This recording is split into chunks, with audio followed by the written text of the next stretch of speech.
Ka-Express, bagong usapan na naman sa mundo ng basketball dahil pinaghahambing ngayon sina Kai Sotto at James Wiseman. Si Wiseman na number 2 overall pick ng Golden State Warriors noong 2020 NBA draft ay maagang nakapasok sa liga pero hindi naging madali ang kanyang journey. Matapos ang promising start, ilang beses siyang nabakante dahil sa serye ng injury gaya ng meniscus tear at kamakailan lang ay ang Achilles surgery. At dahil dito, bumagal ang kanyang pag-angat sa NBA court. Samantala si Kai Sotto ay galing din sa malaking injury, torn ACL, pero ang mga bagong ulat ay nagsasabing mas lumalakas, mas buo at mas versatile si Kai ngayon. Mula sa lakas at mobility hanggang sa shooting mechanics, unti-unting pinapakita ni Kai na pwede siyang maging mas kompletong player kumpara sa inaasahan. Kaya nga marami ang nagsasabing nauna lang si Wiseman sa NBA, pero pwedeng maungusan pa siya ni Kai kapag nagbukas muli ang pintuan para sa kanya. At bukod pa dito, trending din si Kevin Kimball matapos basagin ang backcourt sa Taiwan at gumawa ng shock-like moment. At syempre, pasok din sa headlines si Dylan Harper na ang kanyang Summer League debut jersey ay naibenta ng halos $11,000. Tatlong malalaking balita, sabay-sabay nating himayin. Ka-Express, mainit ang usapan ngayon dahil pinaghahambing si Kai Sotto kay James Wiseman, ang dating number 2 pick ng NBA draft. Si Wiseman ay naging highly touted prospect mula sa University of Memphis at napili ng Golden State Warriors noong 2020 NBA draft. Sa kanyang rookie season, ipinakita niya agad ang athleticism at potential bilang modern big man, pero hindi naging madali ang kanyang journey. Noong 2021, nagkaroon siya ng meniscus tear na sumasailalim sa operasyon. Dahilan para malimitahan ang kanyang paglalaro. At itong 2024 sa kanyang unang laro bilang membro ng Indiana Pacers, isang matinding Achilles tear naman ang nangyari. Ang serye ng injuries na ito ay nagdulot ng malaking paghina ng kanyang development, bagay na minsan nang nagpahina rin sa career ng ibang promising big men sa kasaysayan ng NBA.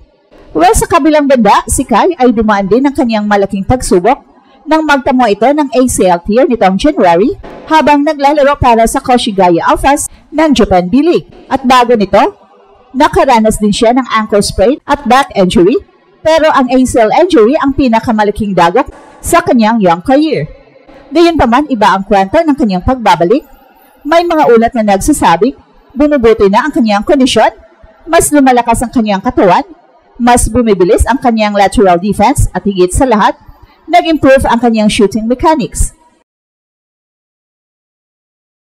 Sa panahong ang NBA ay nakatutok sa mga big man na may kakayahang tumira mula sa labas at mag-stretch ng floor, napakalaking bagay kung magiging consistent si Kai sa kanyang 3-point shooting. Well, kung susuriin ang kanilang upside, pareho silang may sukat at taas na pambihira. Si Wiseman ay 7 center na may explosiveness at rim running ability. Samantala si Kai ay 7'3" big man na hindi lang shot blocker, kundi marunong ding mag-set up ng plays at makipag-switch sa depensa. Ang pagkakaiba, maraming taon na ring hinahadlangan ng injury si Wiseman, kaya hindi tuloy-tuloy ang kanyang paglalaro sa NBA.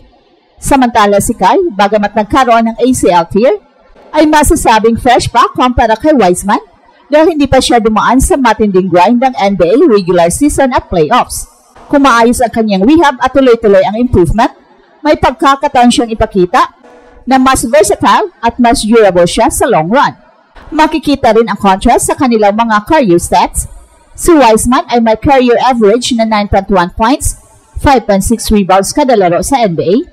Hindi ito masama para sa isang young center, pero malayo sa expectations para sa isang top 2 pick. Si Kai, bagamat wala pang NBA minutes, ay nagpakita ng potensyal sa Japan B-League at international games kung saan naipakita niya ang kanyang rim protection at touch mula sa labas. At ang tanong ngayon, kung magkakaroon ng pagkataon si Kai na makapag-try out muli o makapasok sa NBA roster, kaya ba niyang tapatan o higitan ang production ni Wiseman? Mga ka-express, sa parehong kwento ng injuries at comebacks, malinaw na hindi pa tapos ang laban para kay Kai. Well, nauna lang si Wiseman sa NBA, pero kung tuloy-tuloy ang pag-angat ni Kai, hindi malayong mauungusan pa niya ang number 2 pick ng Warriors sa darating na panahon. Ang posibilidad na makasingit si Kai o baka nga malagpasan pa niya ang landas ni Wiseman ay nagbibigay pag-asa sa mga Pinoy fans na isang araw ay makikita rin natin si Kai sa NBA. At isang kakaibang eksena ang naganap sa Taiwan nang si Kevin Kiambao, ang UAAP MVP at Gilas Pilipinas forward, ay literal na bumasag ng backboard sa gitna ng laro para sa Suwannee Sky Gunners sa isang fast break play. Umatake si KQ at tinapos ito sa isang malakas na slam dunk hanggang sa biglang bumigay ang salamin ng backboard. Isang eksena na bihirang makita sa modernong basketball. At agad itong naging viral, lalo na't nag-post mismo si KQ sa kanyang Instagram ng larawan ng aksidente. My bad, Taiwan, ang biro ni KQ. Sabay dagdag pa niya sa isa pang post, ngayon alam ko na feeling maging Shaquille O'Neal. Mabilis na nag-trending ang video at maraming fans ang tinawag siyang Pinoy Shaq. Well, mahalagang tandaan na bihira nang mangyari ito sa kasalukuyang panahon dahil mas matitibay na ang mga backboard sa professional basketball. Ang pagkabasag nito ay hindi lamang isang nakakaaliw na highlight, kundi simbolo rin ng explosiveness at physical improvement ni Kevin Kiambao. Kung dati ay mas nakilala siya bilang playmaking forward, sa UAAP, ngayon ay mas nakikita ang kanyang lakas at athleticism na pwedeng magdala sa kanya sa mas mataas na antas ng laro. At para sa Gilas at sa mga scouts na nakatingin sa kanya, ang ganitong klaseng highlight ay dagdag puntos. Patunay na handa siyang lumaban hindi lang sa collegiate level, kundi pati sa mas physical na international competition. Well, sa madaling salita, KQ just proved he's not just a UAAP star, he's now making noise in the global stage.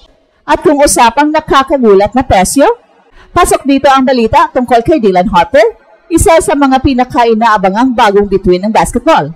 Sa kanyang NBA Summer League debut, agad na naging memorabilia ang kanyang jersey matapos itong maibenta sa halagang $10,795 o mahigit 600,000 pesos sa isang sports collectible platform. Para sa isang rookie na ngayon palang sumasabak sa professional stage, napakataas ng halagang ito. Karaniwan, ang ganitong presyo ay nakalaan para sa established star tulad ni LeBron James, Stephen Curry, o kahit mga rising names na may ilang taon na sa liga. Kaya nakakabigla para sa maraming fans at analysts na ang jersey ni Dylan Harper ay umabot agad sa 5-figure mark sa unang sabak pa lang niya. Si Dylan Harper, na anak ng dating NBA player na si Ron Harper, ay matagal nang nakikitang may malaking potensyal. Sa Summer League pa lang, ipinapakita niya ang kanyang versatility at confidence sa court. Ang mabilis na pagsikat ng kanyang pangalan ay nagdudulot ng hype na hindi lamang sa laro, kundi pati na rin sa market ng collectibles. At ito ang Express Info kung saan bawat kwento, ginulat ang mundo. Don't forget to like and subscribe.